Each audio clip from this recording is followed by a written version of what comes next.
మన జీవితం ఎలా ఉండాలో తీర్చిదిద్దుకునేది మనమే. భగవంతుడు మనకు ఆ స్వేచ్ఛ ఇచ్చారు. మీరు సంతోషంగా ఉండాలని నిర్ణయించుకోకపోతే ఎవరూ మిమ్మల్ని సంతోషంగా ఉంచలేరు. అందుకు దేవుడిని నిందించకండి. మీరు సంతోషంగా ఉండాలని అనుకుంటే ఎవరూ మిమ్మల్ని అసంతృప్తికి గురి చేయలేరు. నిరంతరం మీరు దుఃఖాన్ని సేకరిస్తారు కాబట్టి అదే జరుగుతుంది. మీ మనస్సులో దానిని తిరస్కరించండి. ఇకపై అది ఉండదు.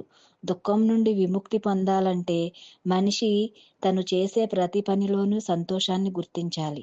బలమైన స్వభావం గల వ్యక్తులు సాధారణంగా సంతోషంగా ఉంటారు. వారి ఆనందాన్ని పెంచటం, దాన్ని దూరం చేసే శక్తి ఎవరికీ ఉండదు. మీరు నేర్చుకోవడానికి ఎప్పుడూ సిద్ధంగా ఉండాలి. మీరు ఎంత సంతోషంగా ఉంటే, మీ చుట్టూ ఉన్న వ్యక్తులు అంత సంతోషంగా ఉంటారు. మంచిని చూడటం, మంచిని వినడం, మంచిని మాట్లాడటం, ఇతరులను సంతోషపెట్టడంలోనూ, ఇతరులకు సంతోషాన్ని కలిగించటానికి, స్వప్రయోజనాలను విడిచిపెట్టడంలోనూ సంతోషం ఉంది. మీ పరిస్థితులను మార్చుకోవాలంటే మీ ఆలోచనలు మార్చుకోండి. వాటికి బాధ్యత పూర్తిగా మీదే కాబట్టి వాటిని మార్చగలరు. మీ ఆలోచనల వల్లే మీరు ఎప్పుడూ నియంత్రించబడుతున్నారని గుర్తుంచుకోండి.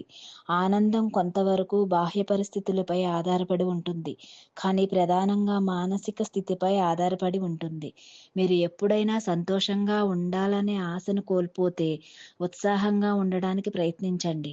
ఆశను కోల్పోవద్దు. మీ ఆత్మ ఎప్పుడూ ఆనందంగా ఉండే పరమాత్మ యొక్క ప్రతిబింబం. అంటే అదే నిజమైన ఆనందం.